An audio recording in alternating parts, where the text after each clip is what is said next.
qabaanne anaaf bira buuti. Eenyu na gargaara hamtuu tokko tooti. Eenyu na gargaara hamtuu tokko tooti. Yooniin hin qabaanne anaaf bira buuti.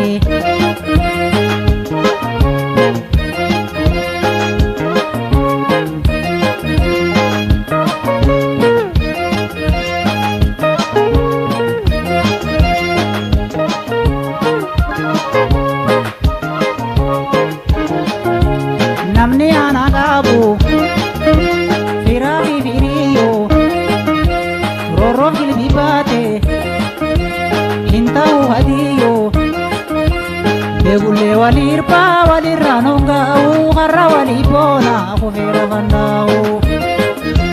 Beekullee walii hirpaa walirraa nonga'u har'a walii boona kufeera fandaa'u.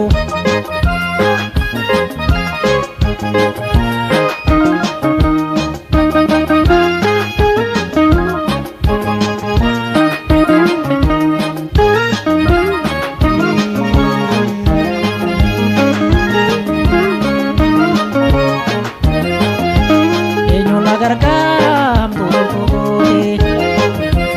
Eenyu na gargaaram tuutu tooti. Yooniin hin qabaanne anaaf bira buuti. Eenyu na gargaaram tuutu tooti. Eenyu na gargaaram tuutu tooti. Yooniin hin qabaanne anaaf bira buuti.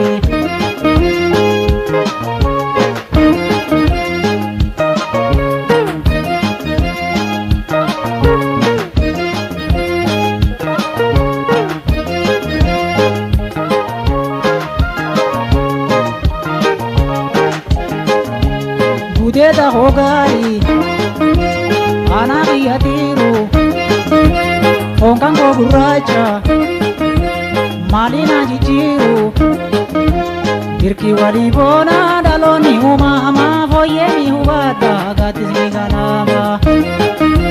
Dirqii walii boona dhaloonni uumama fooyyee ni hubadha gaaddisni kanaama.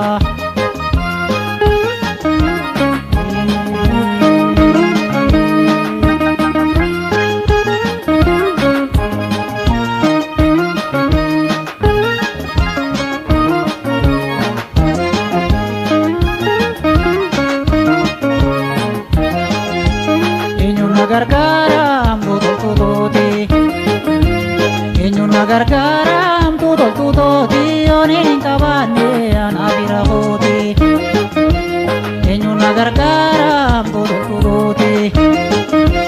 Eenyu na gargaaram tuutu tooti. Yooniin hin qabaanne hiriyaa dhugaati.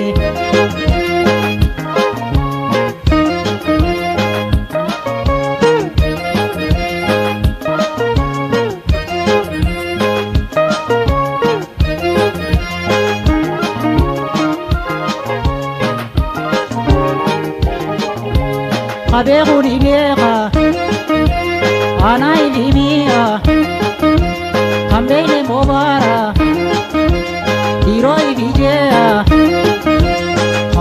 kafiiti hubadde dhugaatti aduu rorroo hamtuu si baasa ukaatti. Kafiiti hubadde dhugaatti aduu rorroo hamtuu si baasa ukaatti.